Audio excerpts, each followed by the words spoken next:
पर बातचीत के लिए हमारे साथ डॉक्टरों का एक बड़ा पैनल जुड़ चुका है। हमारे साथ मेदांता अस्पताल से हृदय रोग विशेषज्ञ पद्मश्री अवार्डेड डॉक्टर प्रवीण चंद्रा जुड़ेंगे। इसी के साथ हमारे साथ अपोलो से क्रिटिकल केयर डिपार्टमेंट के चीफ और फेफड़ा रोग विशेषज्ञ डॉक्टर रविंद्र मेहता जुड़ चुके हैं। मैक्स हेल्थ केयर के एसोसिएट डायरेक्टर डॉक्टर रोमल टिक्को हमारे साथ हैं। मलिक रेडिक्स अस्पताल के सीएमडी और बाल रोग विशेषज्ञ डॉक्टर रवि मलिक हमारे साथ जुड़ चुके हैं। इसके अलावा सर्वोदय अस्पताल से नाक कान गला रोग विशेषज्ञ डॉक्टर रवि भाटिया हमारे साथ जुड़ चुके हैं। सबसे पहले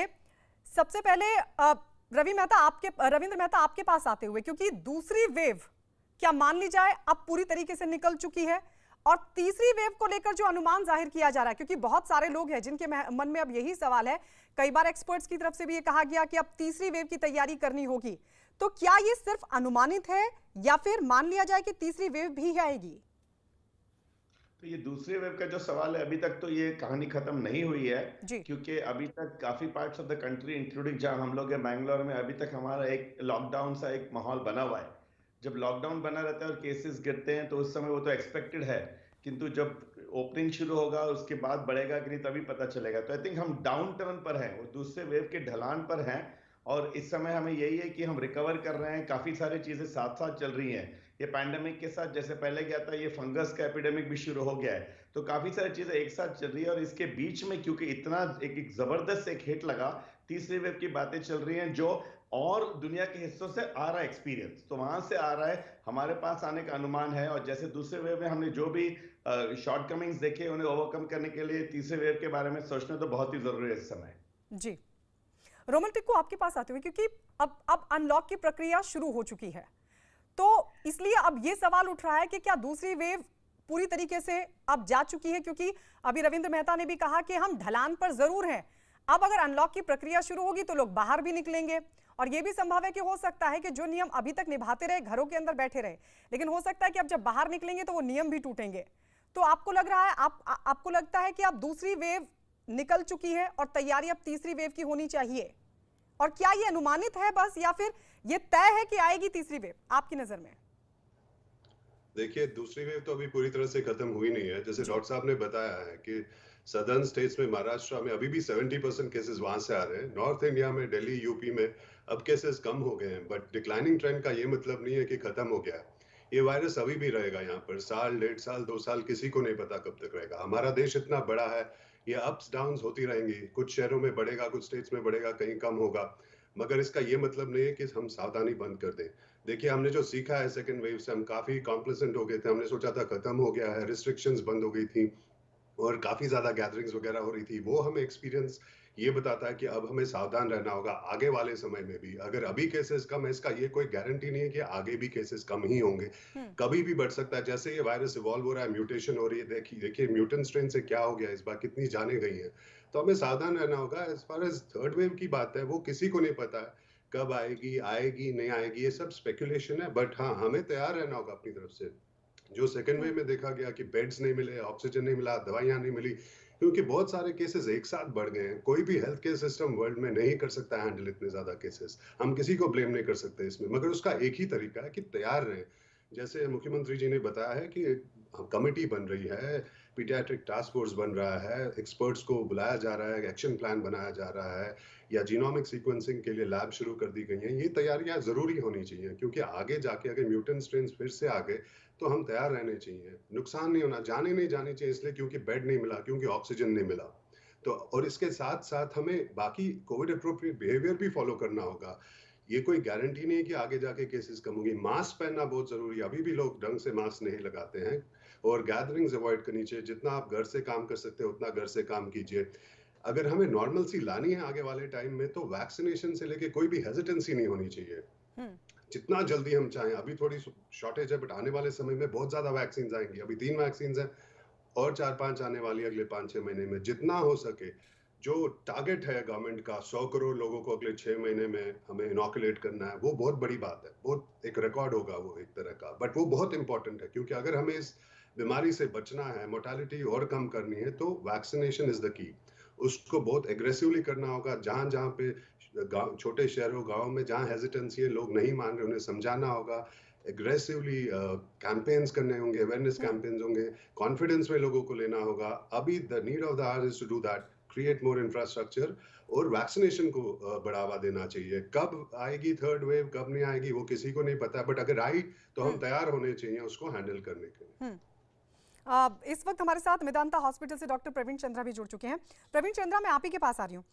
सितंबर से दिसंबर के बीच ऐसा अनुमान लगाया जा रहा है, ये कहा जा रहा है कि थर्ड वेव आने वाली है, लेकिन आज ही अगर हम दिल्ली के मुख्यमंत्री को सुने तो वो कह रहे थे कि ये पता नहीं है कि आएगी भी कि नहीं आएगी, हालांकि तैयारी जरूरी है। आपको क्या लगता है, दूसरी वेव के लिए अब हमको, दूसरी वेव चली गई है या ढलान पर है, हमें निश्चिंत हो जाना चाहिए या अभी भी सतर्कता बेहद जरूरी है? वो ये इसलिए भी जरूरी हो जाता है क्योंकि अब तो अनलॉक की प्रक्रिया भी शुरू कर दी गई है।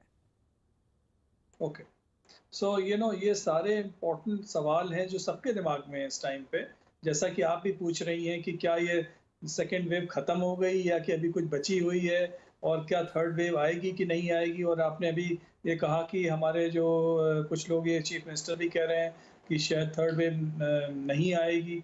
लेकिन let me tell you one thing, कि हमें किसी भी प्रकार से कॉम्प्लेसेंट होने की ज़रूरत नहीं है, क्योंकि थर्ड वेव आने की संभावना है।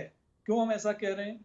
क्योंकि ये हिस्टोरिकली देखा गया, क्योंकि जब आज से इतने साल पहले भी जब ये स्पेनिश फ्लू आया था तब भी थर्ड वेव आई थी, और उसके बीच में एक बार और 1964 के आसपास एक बार एक फ्लू का वो आया था एपिसोड, उसमें भी थर्ड एंड फोर्थ वेव भी आती है। क्योंकि ये एक नेचुरल हिस्ट्री होती है वायरस की, कि वो अपने आप को म्यूटेट करता रहता है और पूरे एटमॉस्फेयर में घूमता रहता है और एक दूसरे से संक्रमित होता रहता है। तो इसलिए किसी भी तरीके से ये नहीं सोचना है कि हम लोग सेकेंड वेव से खत्म हो गए और थर्ड वेव नहीं आने वाली है। प्लीज बी अवेयर कि ये बहुत ही बड़ी, जिसे कहते हैं, फुलिशनेस होगी सबके पार्ट पे, ये सोचना कि अब हम बिल्कुल फ्री हो गए और सब अनलॉक शुरू हो गया, अब कोई प्रॉब्लम नहीं है। ऐसा नहीं, प्रॉब्लम को बचाना है। हम ये नहीं कह रहे हैं कि प्रॉब्लम आएगी ही आएगी। अगर प्रॉब्लम को बचाएंगे, जैसे कि अभी बात हो रही है कि अगर हमने 100 करोड़ लोगों का वैक्सीनेशन कर लिया अगले 6 महीने में, तो हमारा मानना है कि 90% जो हमारी वेव की इंटेंसिटी है वो कम हो जाएगी। अगर हमने 70% कम वैक्सीनेशन कर लिया of 100 crore people, then we will be able to bring it down by 75% of that wave.